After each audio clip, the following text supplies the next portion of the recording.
During a time of deep sadness, Mr. Francis and his wife, Mama Naomi, battled childlessness for many painful years. One fateful day, Mr. Francis met a young boy selling ice water on the streets. Moved by pity, he decided to adopt the boy, Samuel, against his wife's wishes. From that moment, everything changed. Their business crumbled, their home was lost to a fire, and even Mama Naomi abandoned him, calling Samuel a curse. Alone, mocked by the community for choosing a stranger over his own comfort, Mr. Francis worked labor jobs just to send Samuel to school. Years passed, and today, the boy he once saved has returned. Not as a poor street boy, but as a powerful and influential man ready to change his father's life forever. Stay with us and watch how sacrifice, love, and forgiveness turned a cursed story into a blessed legacy. If this is your first time on our channel, kindly hit the subscribe button and join our growing family. And to our returning subscribers, thank you so much for always supporting us. Now let's dive into the full story. The sun was burning hot that afternoon. Mr. Francis drove slowly through the busy streets of Lagos, his mind heavy with thoughts. He had just come back from the hospital, another appointment that ended in disappointment. For 10 years he and his wife, Mama Naomi, had prayed, fasted, and hoped for a child, but nothing came. The silence in their home had grown heavier than stone. As he waited at a red light, something caught his eye. A small boy, no more than 10 years old, was sitting by the roadside, hugging a tray of sachet water. His head drooped from exhaustion, and his dusty clothes clung to his thin frame. People passed by, some buying his water, others ignoring him like he was invisible. Mr. Francis felt a deep, painful tug in his heart. Without thinking twice, he parked his car and walked towards the boy. "My son, wake up," he said softly, tapping the boy gently. The boy blinked, his sleepy eyes open, startled. "Good afternoon, sir," he mumbled, sitting up straight. Mr. Francis smiled warmly. "How much for all your water?" The boy's eyes widened. "Sir? All?" he asked, almost not believing his ears. "Yes, all," Mr. Francis nodded. He bought every single sachet and even handed out the water to people passing by. Then he reached into his pocket and gave the boy extra money, enough to feed him and his family for a good while. "What's your name, my boy?" Francis asked, bending down to his level. "Samuel, sir," the boy answered shyly. "And where do you stay?" Samuel quickly told him his location, pointing towards a distant area filled with crumbling buildings.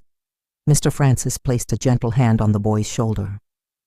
"Be strong, Samuel. We will meet again," he said. As he drove home that evening, Francis couldn't stop thinking about Samuel. Something about the boy touched a part of him that had long been buried under years of pain and disappointment. When he got home, Mama Naomi was in the kitchen cooking yam porridge. "My dear," he said, sitting down at the dining table, "there's something I need to discuss with you." She wiped her hands and came to sit beside him. "I met a young boy today. Samuel. He sells water on the street. I want us to adopt him." Mama Naomi's face twisted instantly. "Adopt? From the street? Someone you just met today? Francis, have you lost your mind? You don't know where that boy is from. You don't know who his people are." Francis's voice was calm but firm. "I know, my love, but I feel it in my spirit. That boy is meant to be with us. We have prayed for a child, and maybe this is how God wants to answer us." "No," she snapped, standing up. "I will not accept a stranger into this house. I will not. We must be careful." Francis lowered his head. He understood her fears. But deep down, he had made up his mind. He would find Samuel again. He would do it the right way, legally, whether Mama Naomi agreed or not. Samuel was already in his heart, and nothing could change that. The next morning, before the sun rose, Mr. Francis was already on the road. His heart pounded with hope as he drove back to the same busy street where he had found Samuel the day before. As he parked by the roadside, he spotted the boy sitting, by the gutter, arranging sachets of ice water neatly on his tray. His small hands moved quickly, his tiny face set in determination. Francis smiled warmly. He walked towards him. "Samuel!" he called. The boy looked up, surprised, but when he saw the familiar face, a wide smile broke across his dusty cheeks. "Good. Morning, sir," Samuel said, standing up quickly. Francis bent down to his level. "My son, would you like to come and live with me? Go to school, eat good food, and sleep on a soft bed?" Samuel blinked rapidly, not sure if he was dreaming. His mouth opened, but no words came out. "Where are your parents?" Francis asked softly. Samuel wiped his nose with the back of his hand. "We live nearby, sir. My papa and mama and my brothers and sisters. I am the 10th child, sir," he said shyly. Francis's heart ached. 10 children, yet Samuel was out on the streets fighting for survival at such a young age. "Take me to them," Francis said. Samuel guided him through narrow, dusty streets and finally pointed at a small mud house with a leaking roof. The house was overcrowded with children running around, pots boiling over open fires, and worn-out clothes hanging on ropes.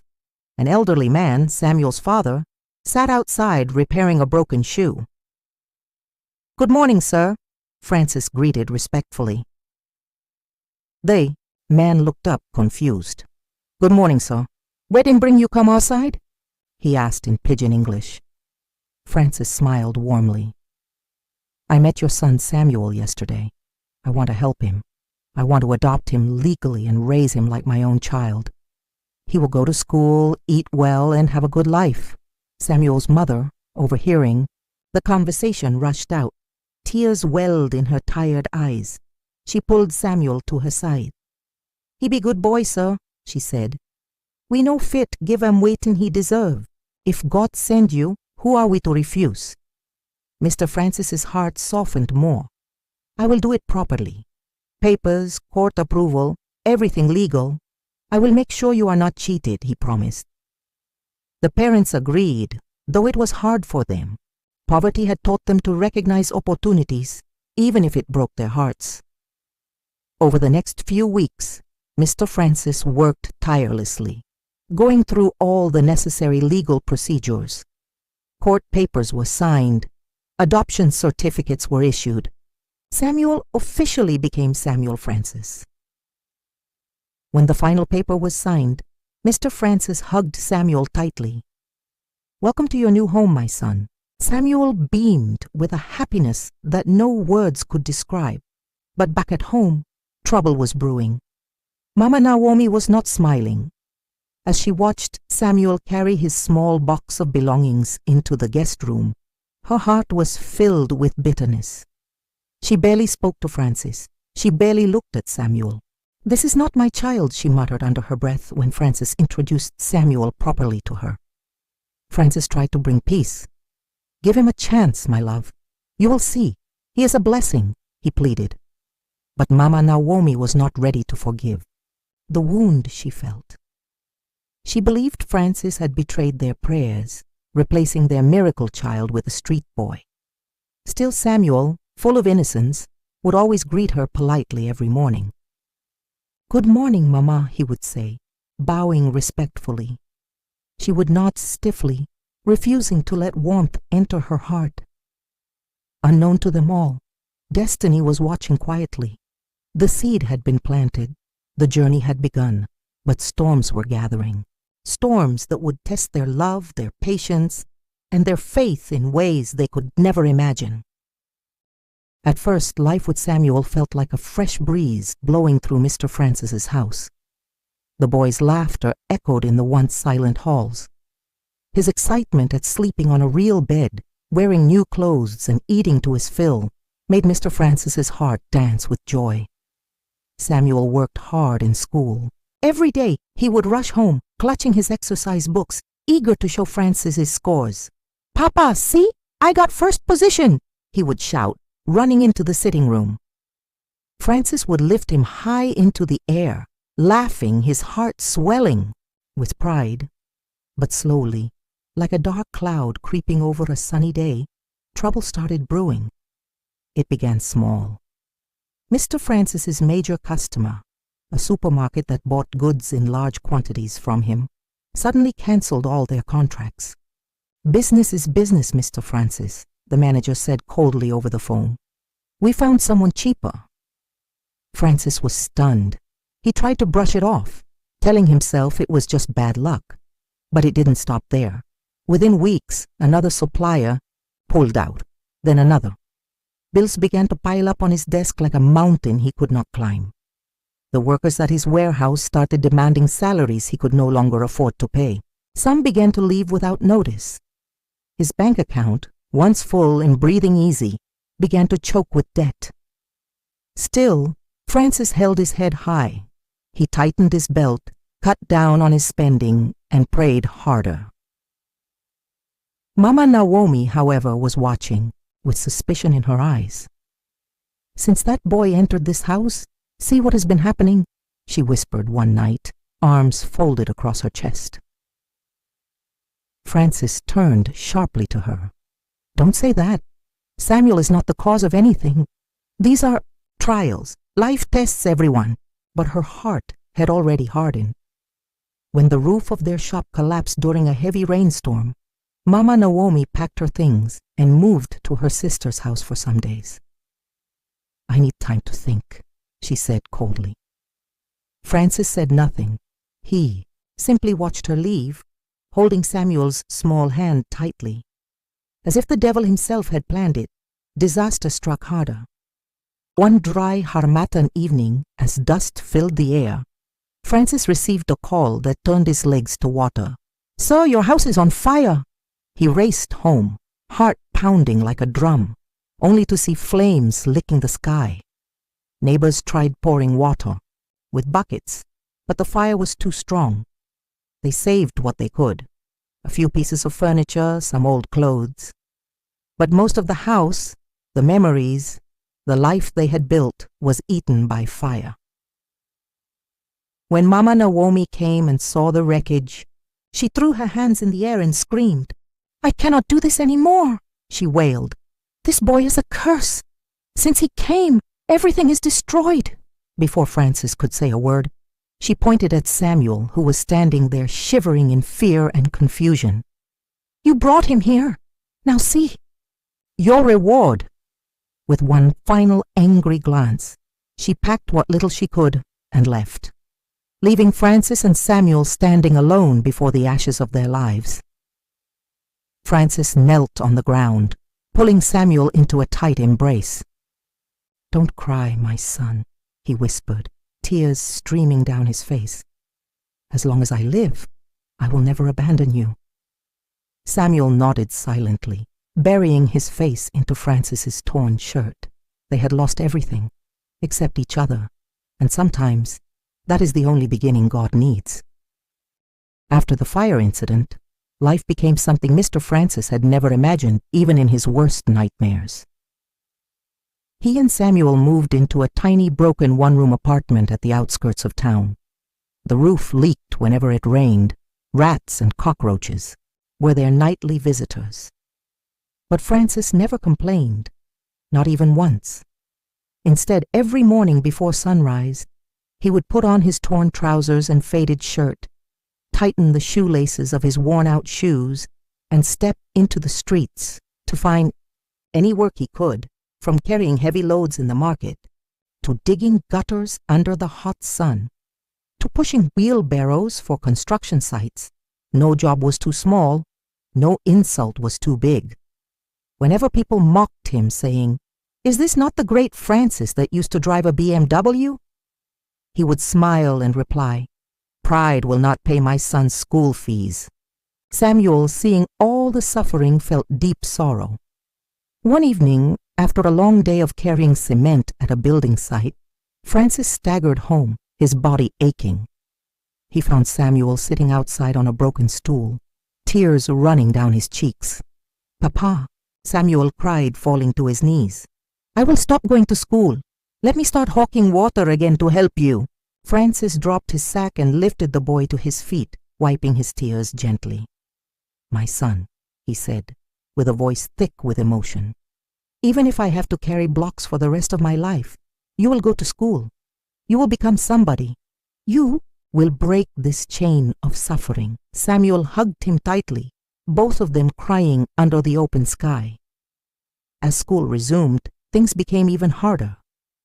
Samuel had gained admission into a prestigious secondary school, but the fees were far beyond what Francis could afford from his small labor jobs. He tried everything. He begged. He borrowed. But the money was still not enough. One day he sat by the roadside, his head in his hands, thinking of how he would tell Samuel he couldn't continue school. Just then, a sharp glint caught his eye. It was the key to his beloved BMW car, the only thing he had left from his former life. It was old, but still valuable. He went home that evening, sat Samuel down, and told him what he had decided. "My son," he said, voice shaking, "I am going to sell the car." Samuel's mouth fell open. "Papa, but that's the only thing you have left." Francis smiled sadly. "A car is just metal and rubber. But you, my son, you are flesh, blood, and future. If that car must go so that you can rise, then so be it." The next morning, he polished the BMW with trembling hands. Every wipe of the rag felt like wiping away memories, the days of luxury, of respect, of pride. He sold the car to a second-hand dealer for half its true worth. They didn't care about his pain. Business is business. But Francis didn't care either. As he collected the money, he smiled for the first time in months. That money paid Samuel's school fees, bought his books, his uniform, and even left a little extra to buy food for the house. That night, Samuel sat beside Francis as they ate their humble meal of gari and groundnuts. "Papa," he said quietly, "I promise you, I will not fail you. I will make you proud." Francis reached out and squeezed his hand, his eyes shining with unshed tears. "I know you will, my son," he whispered. "I know you will." And in that small, broken room with leaking roof and cracked walls, a dream was being born, one that no hardship could destroy. Samuel entered senior secondary school with the fire of determination burning in his heart. He was no longer just an ordinary student. He was a young man on a mission to change the story of his father and himself. While other students flaunted expensive shoes and gadgets, Samuel walked barefoot sometimes, his school uniform patched and old. Many students mocked him. Some teachers even looked at him with pity. But Samuel kept his head high.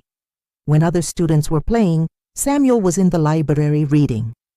When others were sleeping, Samuel was burning midnight candles, studying with borrowed textbooks. He refused to allow poverty to determine his destiny. One afternoon, as Samuel sat under a tree, solving mathematics problems, a man dressed in a sharp suit walked into the school compound. He was the director of a national science competition, looking for bright students to sponsor. Samuel's mathematics teacher, Mr. Ease, quickly pointed at him. "Sir, that boy under the tree, he is our best." The director approached Samuel, gave him a simple test on the spot, and to everyone's amazement, Samuel solved all the questions correctly without blinking. That was how Samuel was selected to represent his school at the state level. At home, when Samuel rushed in with the news, Francis dropped the plate of gari he was eating and shouted with joy. He grabbed Samuel and danced around the tiny room, tears of happiness streaming down his face. My son! God has remembered us!" he cried, lifting Samuel into the air like he was still a small boy. Samuel went for the competition, though he had no fancy suit or polished shoes like the others. He wore the pride and love of his father like an armor. He wrote, he calculated, he spoke. And when the results came out, Samuel won first prize, a full scholarship to university. The entire school erupted in celebration. Students who once mocked him wanted to be his friend. Teachers who once overlooked him now sang his praises. But Samuel never let it get to his head. He rushed home immediately, knelt before Francis, and placed the trophy in his father's hands. "This belongs to you, Papa," he said, his voice breaking. "You are the true champion." Francis cried like a baby, holding the trophy tightly against his chest. All the years of hunger, insults, and struggle, they were worth it for this moment. As the scholarship was announced publicly, Samuel's name began to spread. Newspapers called him the boy genius from the streets. Non-profit organizations came offering mentorship and small financial supports.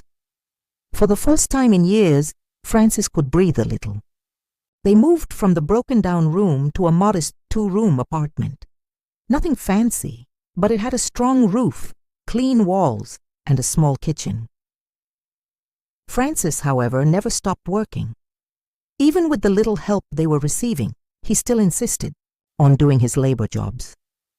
"I must continue to sow into my son's future," he would say with a smile. At night, Samuel and Francis would sit outside, under the stars, talking about the future. "Papa," Samuel said one night, "I will become a great man. I will build you a mansion. You will not suffer anymore." Francis would laugh and pat his head. "My son, even if you don't build me a mansion, you have already built pride in my heart. You are already my wealth." The bond between them grew even stronger. Father and son, tied not by blood, but by something even deeper: love, sacrifice, and destiny. And deep down, Samuel made a secret vow. He would not rest until he wiped every single tear from the eyes of the man who gave up everything to make him somebody. The day Samuel gained admission into the prestigious University of Lagos was like a festival in their little neighborhood. Neighbors gathered to dance and sing, while Francis cooked a small pot of jollof rice, sharing it joyfully with everyone who came. Even those who once mocked Francis now stretched their hands to congratulate him. "God has done it for you, Francis," they said, and truly he had. But stepping into the university was like stepping into another world. Samuel had never seen such. Tall buildings, busy walkways, and students dressed in designer clothes carrying expensive gadgets. He felt like a stranger, lost in a crowd that didn't even notice him. On his first day, Samuel wore his one and only neatly ironed shirt and black trousers, his shoes worn but polished until they shined like mirrors. He clutched his worn-out bag tightly, filled with second-hand textbooks and a simple jotter Francis had bought from the market. As he walked across the university campus, he overheard some students laughing at him. "See this bush, boy," one said, chuckling. "Maybe he thinks he's still in the village," another added. Their words pierced Samuel's heart like a dagger. But he remembered Papa's words. "Never mind what they say. Walk your path with your head high, because your destiny is not in their hands." Samuel pushed forward. He focused on his lectures, sat at the front of the class, and made the library his second home. He refused to be distracted by the parties, the flashy lifestyles, and the fake friendships that floated around the campus like dust. But life wasn't easy. Many nights, Samuel went to bed hungry, surviving on sachet water and small biscuits. He couldn't afford the expensive handouts and textbooks most of his classmates bought with ease. There were days he sat under a tree, tears filling his eyes, questioning if he would survive university life. One evening, after a long day of lectures and work at the school library, where he had secured a small job to clean the shelves, Samuel walked into a small fellowship group on campus. There he met Brother Jude, a final-year law student who took a special interest in Samuel. "You remind me of myself," Brother Jude said kindly. "Stay focused. Your struggles will pay off. Don't let this hard beginning define you." With Brother Jude's encouragement, Samuel found a new strength. He joined the fellowship, started attending their tutorials, and gradually his confidence grew. Meanwhile, at home, Francis worked even harder, picking up extra shifts just to send Samuel small amounts of money for his upkeep. Sometimes Francis had to beg on construction sites for leftover food to survive, but he never complained. He only prayed every night, whispering Samuel's name into the heavens, asking God to protect and lift his boy. Then came a major turning point. The university announced a national essay competition sponsored by a major multinational company. The winner would receive a massive scholarship, a laptop, and a 6-month internship, a life-changing opportunity. Samuel saw the flyer and his heart raced. He stayed up all night, writing, rewriting, and praying. When he finally submitted his essay, his heart trembled with both fear and hope. Weeks passed.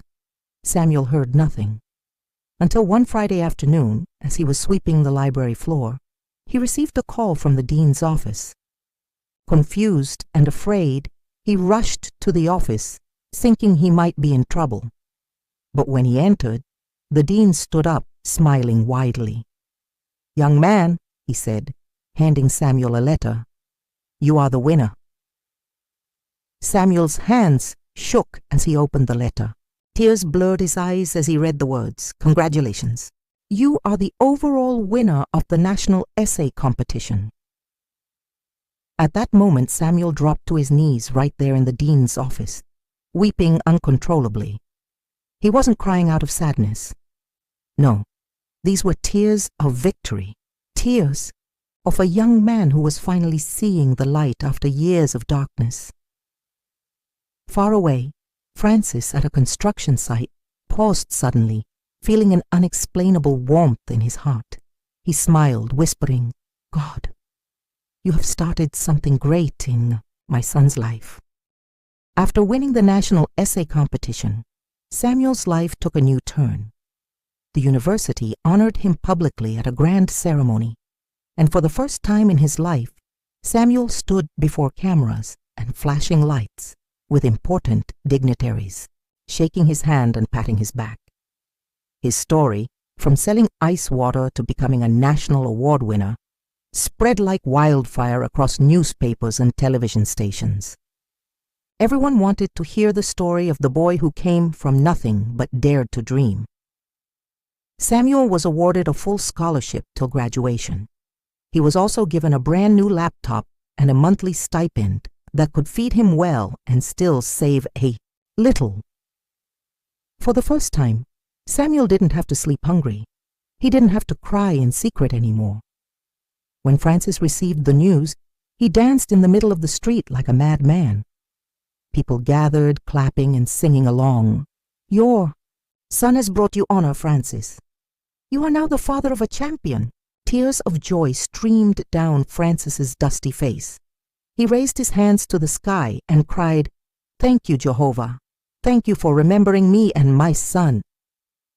Meanwhile, in another part of the town, Mama Naomi was sitting at a roadside food stall, picking at her food when she overheard 2 women gossiping.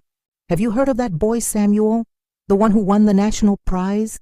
His adopted father is that Francis man, the one Mama Naomi abandoned," one said, her voice dripping with judgment. The words struck Mama Naomi's heart like a thunderbolt. Her hands trembled and her food suddenly lost all taste. She felt shame creeping up her body, hot and painful. She remembered how she spat hateful words at Francis and Samuel, blaming the boy for their misfortune. She remembered the day she packed her bags and left, cursing them to their faces. Now the same Samuel was bringing honor. The same boy she called cursed had become a blessing. At night, she cried alone, bitterness and regret tearing her apart inside. But pride held her back from seeking forgiveness. She told herself, "They will never forgive me. I don't deserve it."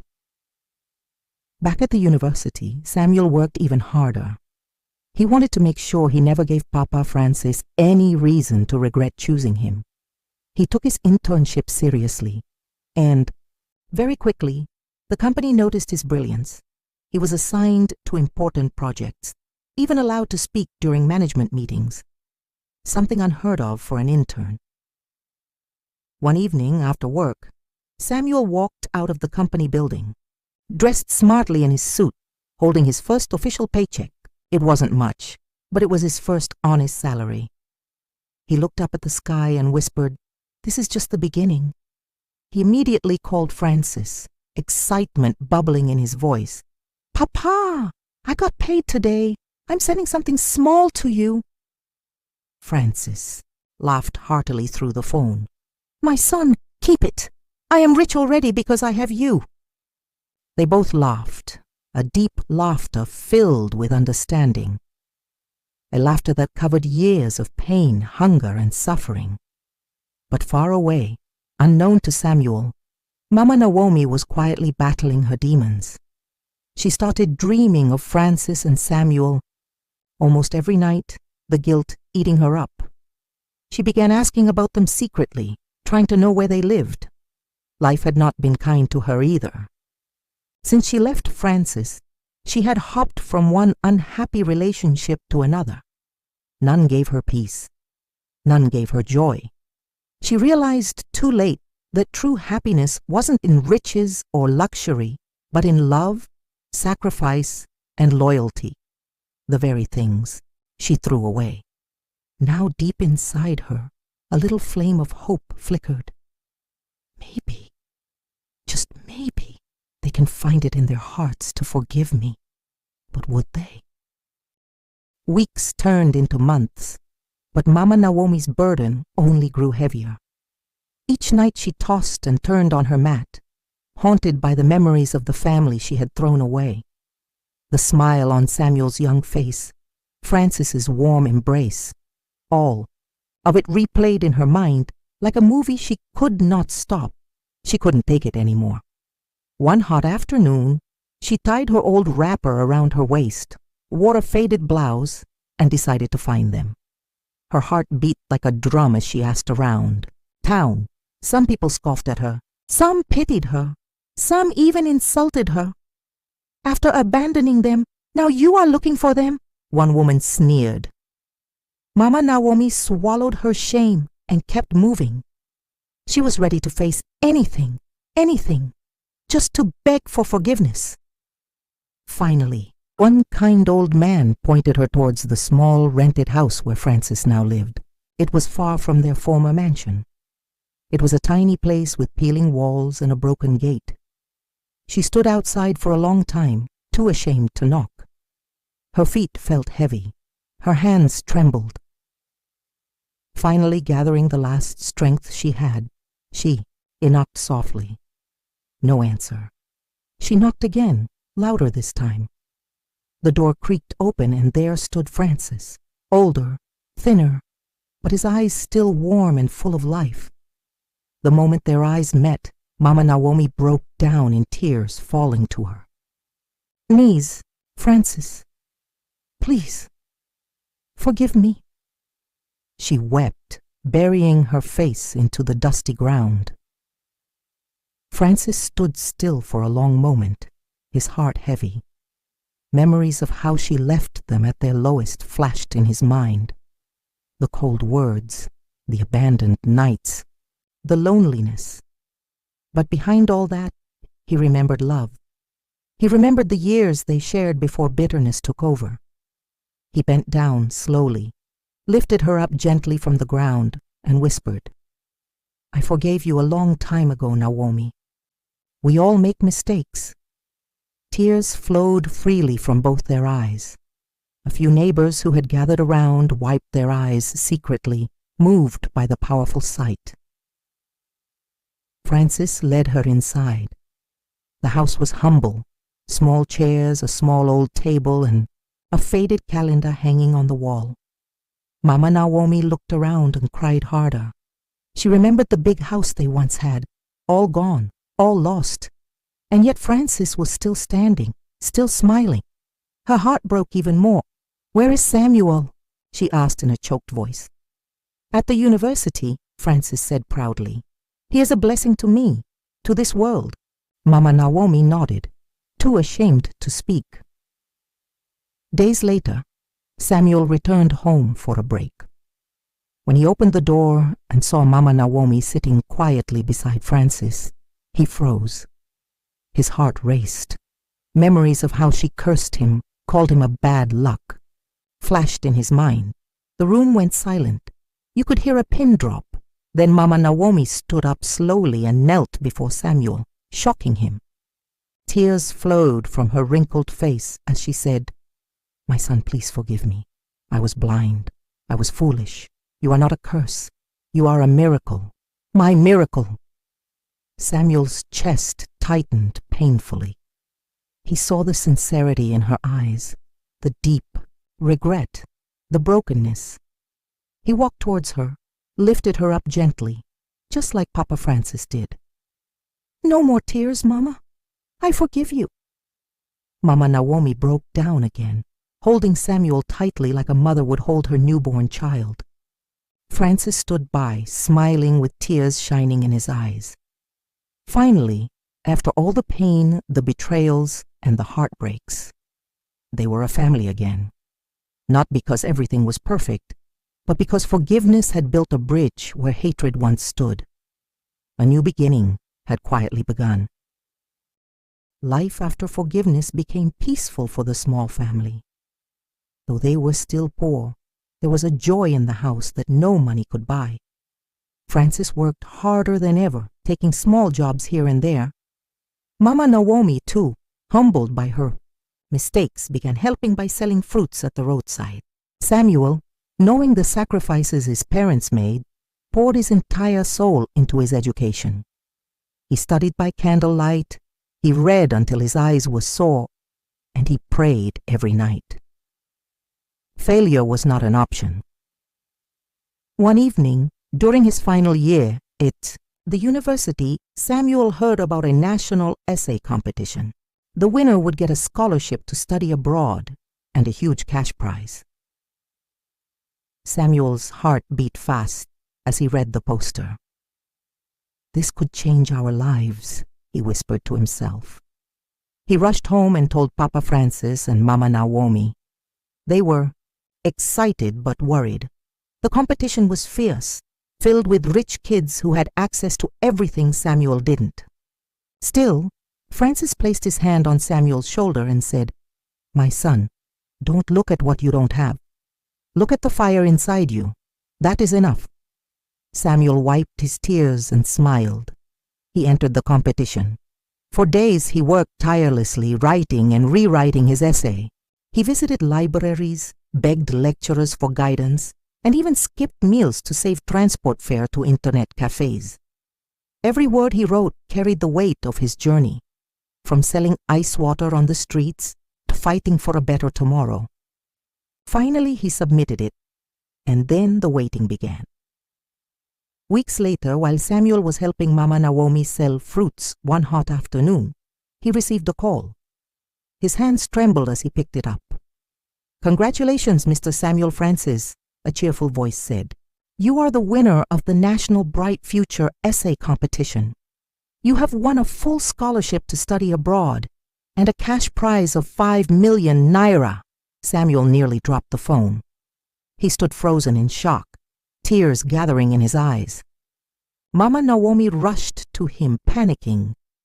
"My son, what is it? Talk to me," she cried.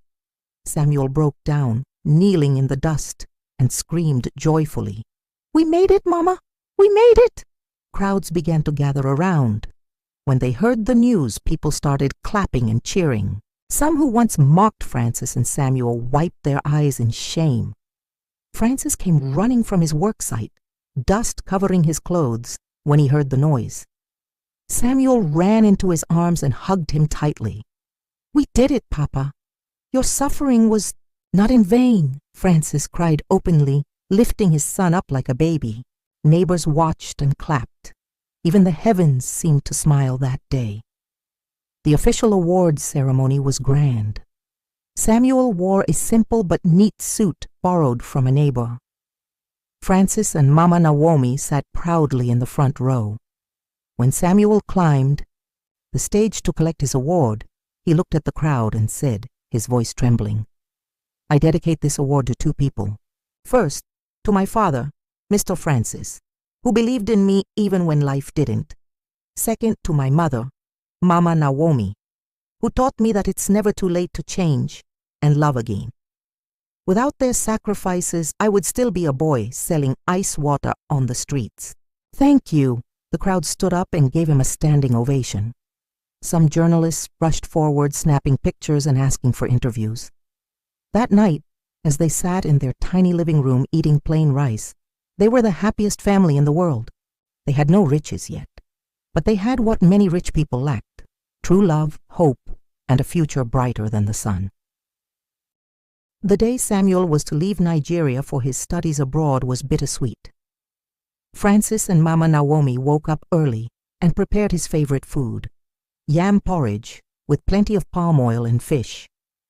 As they sat together eating quietly, the reality of the moment began to sink in. Samuel was leaving. The boy who once sold ice water under the hot sun was now flying to a foreign land, chasing a future bigger than any of them had ever dreamed.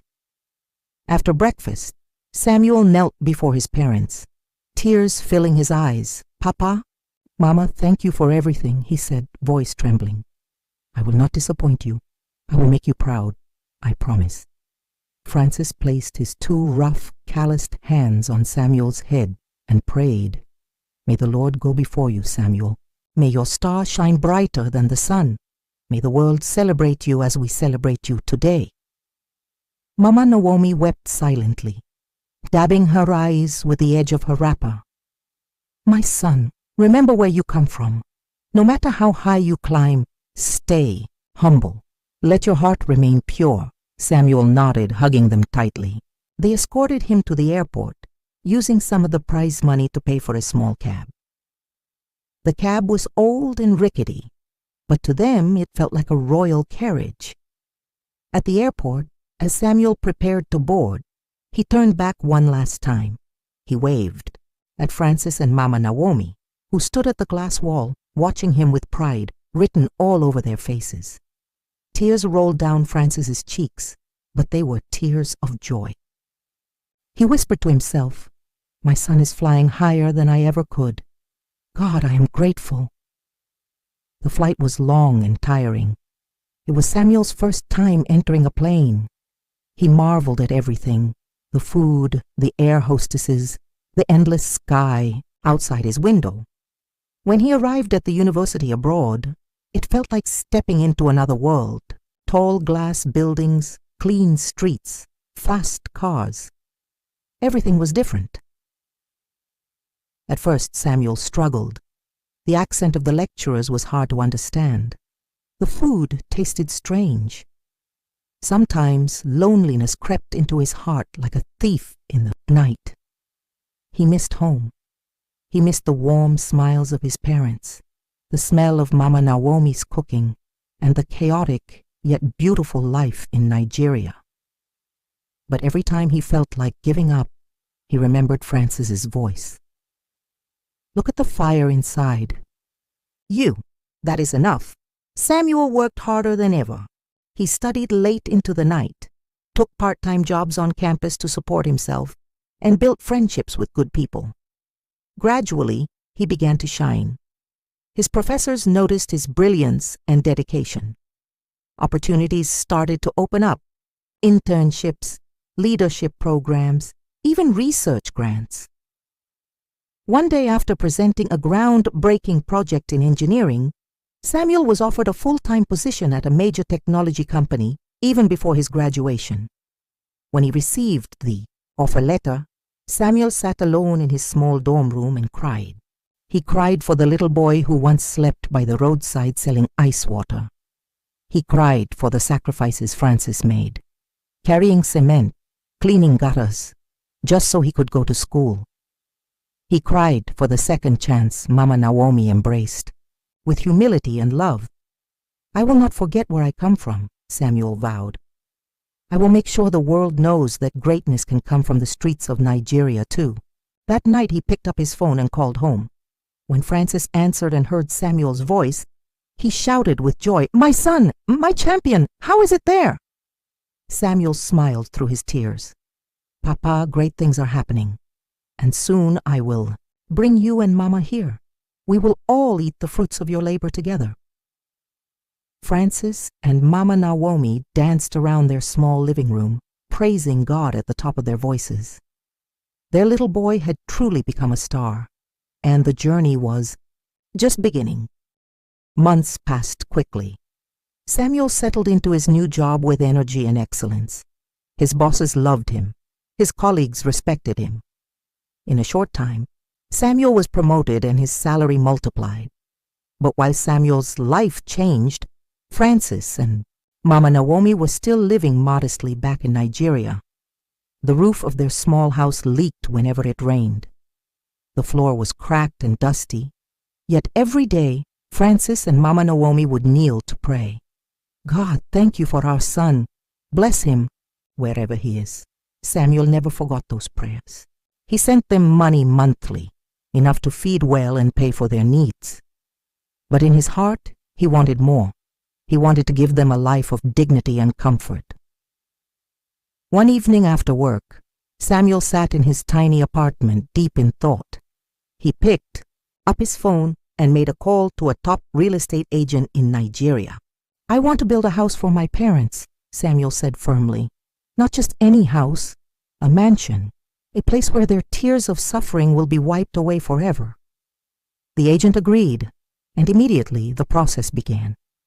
Samuel bought a huge plot of land in a prestigious area. He designed a 5-bedroom bungalow with a beautiful garden, a borehole for water, and solar panels for constant electricity. He made sure everything was perfect. Marble floors, imported furniture, luxury fittings. All this was done without telling Francis and Mama Naomi. He wanted it to be a surprise. Meanwhile, back home, Francis was worried.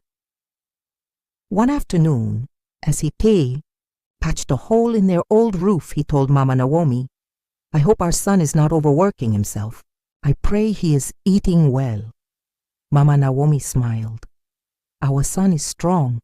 God's hand is upon him." Finally, the house was ready. Samuel flew back to Nigeria with excitement burning in his chest. The day he arrived was unforgettable. Francis and Mama Naomi rushed to the airport to meet him. When they saw Samuel coming out of the gate, tall, handsome, and dressed in a fine suit, Francis burst into tears. "My son!" he cried, hugging him tightly. "My very own son!" They went home laughing and talking non-stop. But instead of heading back to their old house, Samuel asked the cab driver to take a special route. Francis was confused. "Where are we going?" he asked. Samuel only smiled. "You will see, Papa. Just trust me."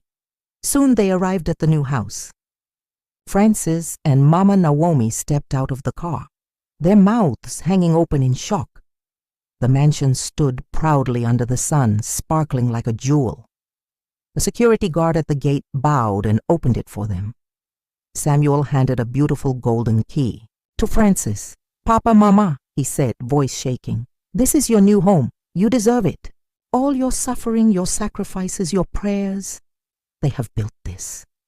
Francis dropped to his knees right there on the ground, raising his hands to heaven. "God, you have remembered me. The stone the builders rejected has become the cornerstone. Mama!" Naomi collapsed into Samuel's arms, weeping uncontrollably. My son, look what God has done." Samuel led them inside. Each room was more beautiful than the last. Sparkling chandeliers, soft couches, wide windows letting in golden light. In the master bedroom, a massive bed stood in the center with fine linen covers. In the bathroom, there was even a jacuzzi.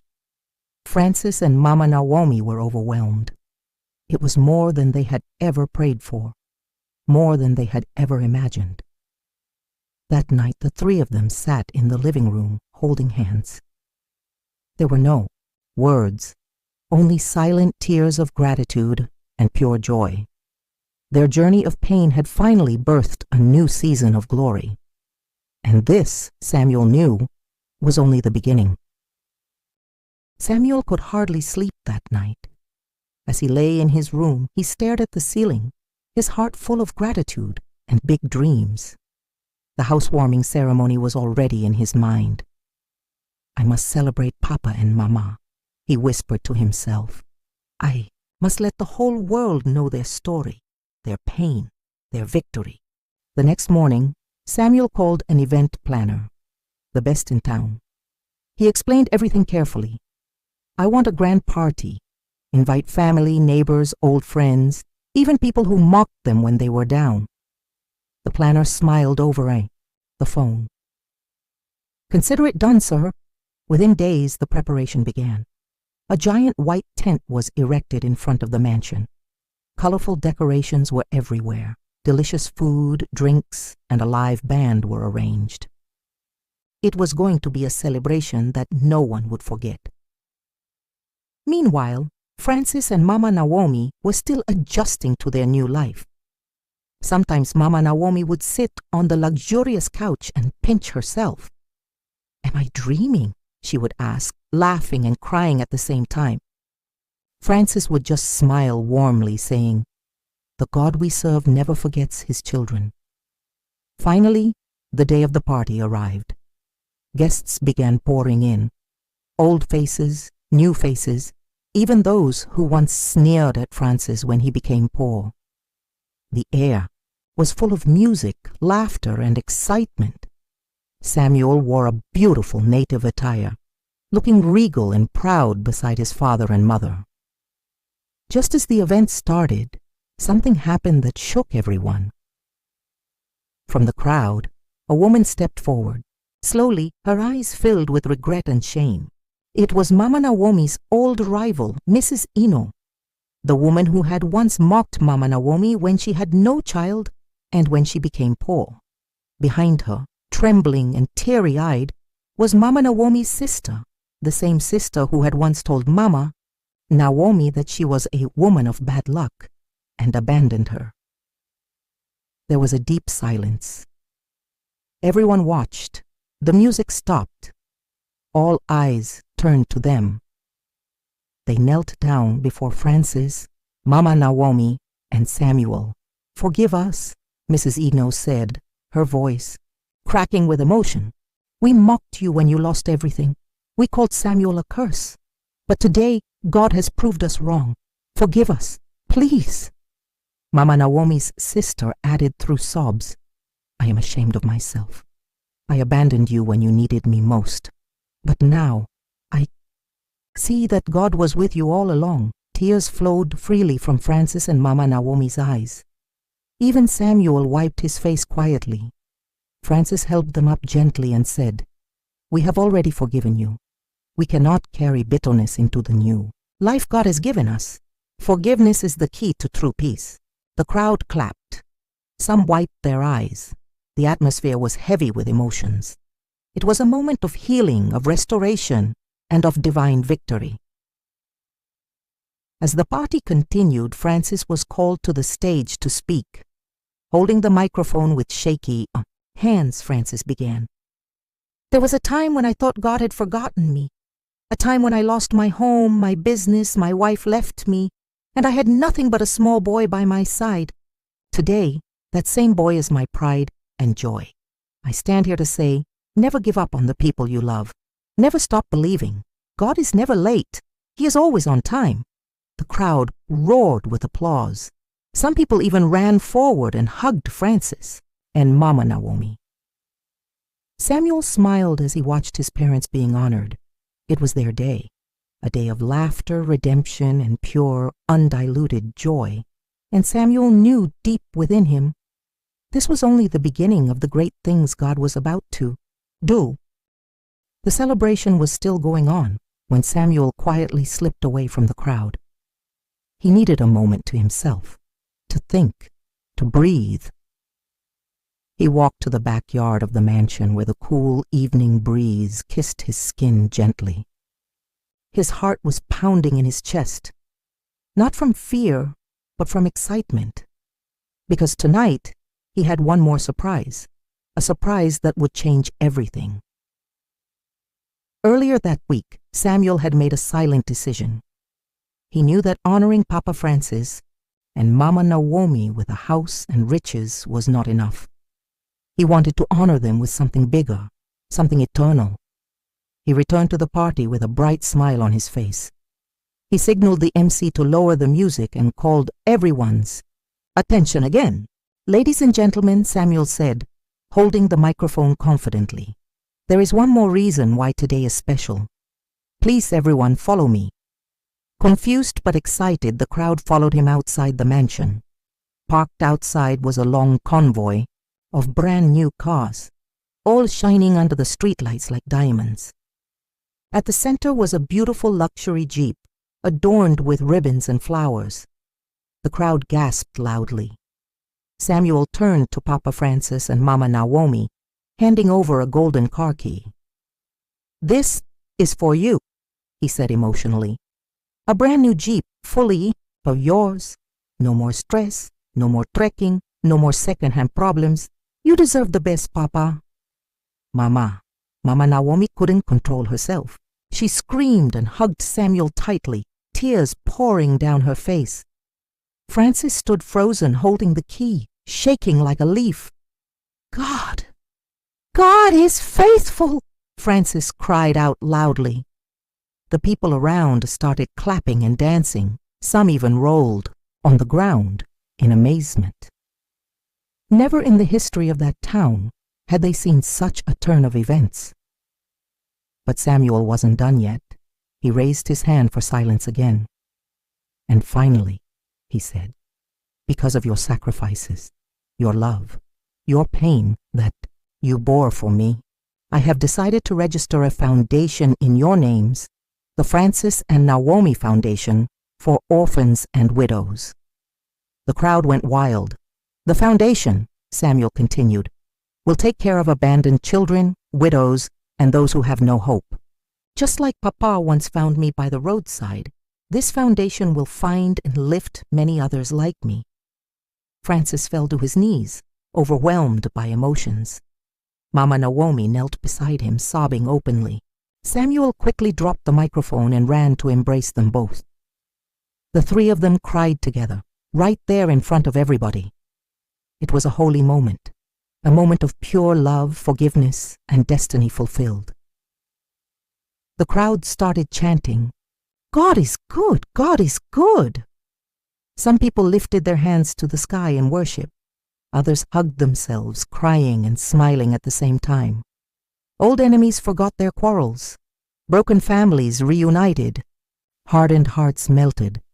It was more than just a celebration. It was a healing rain that washed away years of pain and shame. Later that night, as the stars glittered above and the last of the guests were leaving, Samuel sat quietly beside Papa, Francis, and Mama Naomi on the new balcony. They held hands, sitting silently, watching the night sky. No more words were needed. Their hearts were full. Their souls were healed. Their destinies were aligned. God had truly written their story in a way no human could have imagined, from the boy who sold ice water to a man who built empires, from the rejected old man to the celebrated father, from the mocked barren woman to a celebrated mother of nations. This was their story, a story of hope, of faith, of love.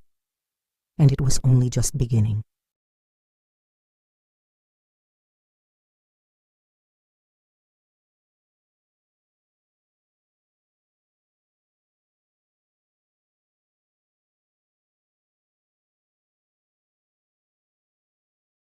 It was a bright, sunny morning when Samuel woke up with a new sense of purpose. The past weeks had been a whirlwind of celebrations, recognition, and joy. But today, something was different. Today, he was going to take the first major step for the Francis and Naomi Foundation. Today, the world would witness their new beginning, and Samuel's journey of giving back to those who once walked the same path of pain he had known. As Samuel walked downstairs to join his parents for breakfast, he was greeted by the warmth, of the home they had all built together. The walls, now adorned with family portraits, echoed with love, peace, and joy. "Papa, Mama," Samuel said, his voice steady and full of determination. "Today is the day we start something even bigger than we ever dreamed." Mama Naomi looked up from her breakfast plate, her eyes filled with pride. "I know you've been preparing for this." "What are we doing today?" Samuel smiled. "Today I'm officially launching the foundation. We are opening the first orphanage for abandoned children, just like I was. And we are going to offer scholarships, support, and resources for single mothers and widows. This will be our legacy." Papa Francis put down his spoon, eyes filled with tears. "You've made us proud, my son. We didn't give you much, but we gave you love. And now you are giving that love to so many others. I am beyond grateful, Mama." Naomi smiled, tears brimming in her eyes. "I never thought I would see the day when we would be standing in such a place. When we had nothing, I thought all was lost. But now I see the hand of God in everything." The family shared a quiet moment, holding hands around the table. This wasn't just about wealth or success. It was about the legacy of love, sacrifice, and faith that had been passed down from one generation to the next. As the day went on, Samuel worked tirelessly to ensure everything was in place for the foundation's launch. He and his team had rented out a large hall in the city, and soon the invitations started to pour in. Prominent figures, local celebrities, and influential business people were expected to attend. That evening, the event was buzzing with anticipation. The hall was packed with guests from all walks of life. The press was there, snapping photos and interviewing dignitaries. But for Samuel, this day wasn't about the spotlight. It was about creating a ripple that would change lives forever. He stepped onto the stage, his heart pounding in his chest. As he looked around at the sea of faces, he saw not just an audience but a community, one that could be uplifted. "Good evening, everyone," Samuel began, his voice steady. "Thank you for being here today. It's not often that we get to come together for a cause so important, a cause that touches all of us. This foundation, this legacy, is not just about my journey. It's about us as a people coming together to help those who need it most. We can no longer stand by and do nothing. We must take action." The crowd applauded. Samuel could feel the energy of the room shifting, the fire of change starting to burn. "I want to take this opportunity," he continued, "to announce the first 100 children who will be enrolled in the foundation's care. We are opening our first orphanage in 3 months, where these children will not only be given shelter, but also education, hope, and a chance at a better future." There was a wave of emotion from the crowd. People stood up, clapping, some with tears in their eyes. Many had heard the story of Samuel's rise from nothing to something, but now it was clear. He wasn't just living for himself. He was living for others. After the speech, Samuel joined his parents in the back of the hall. "I couldn't have done this without you," he said, hugging them tightly. "You believed in me when no one else did. And now we will change the lives of so many." Papa Francis put a hand on his shoulder. "You are not just my son. You are my pride.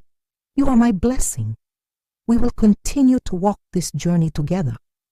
Mama Naomi added, "The best part is knowing that we are doing God's work, not for the applause, but for the hearts that will be healed, for the children who will smile again."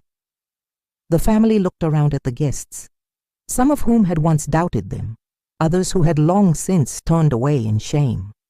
But now they stood together in unity, hope, and love.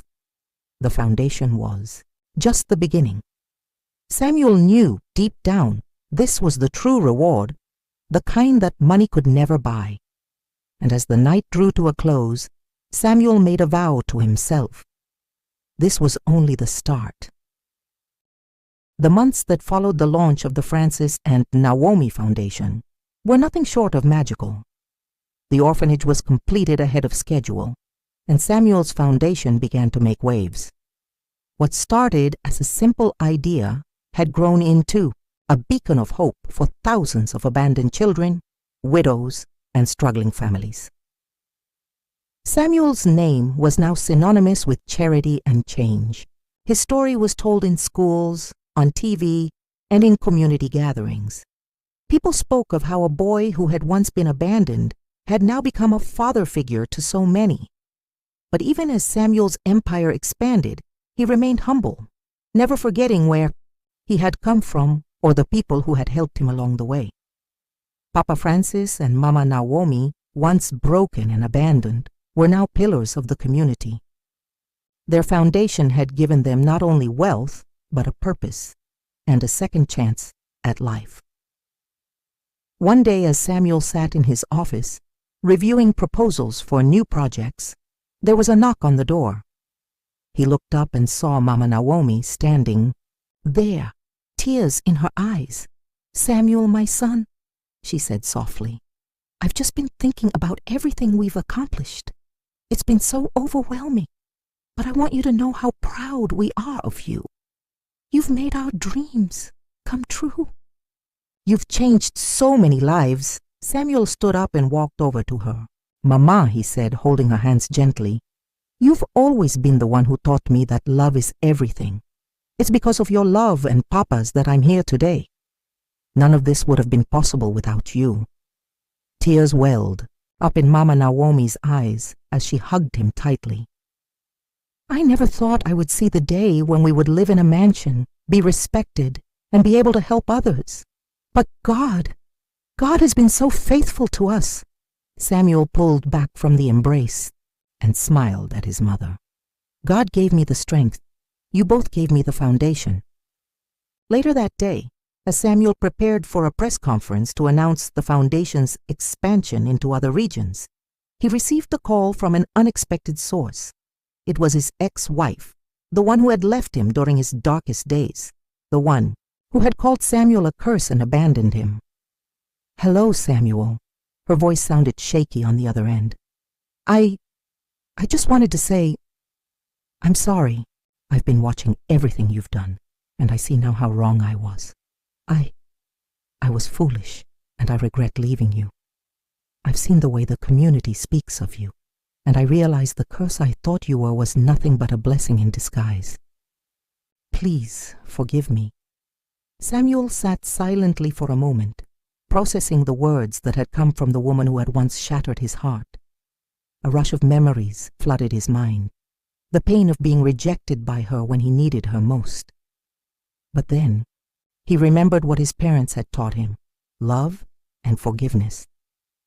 He exhaled deeply before responding.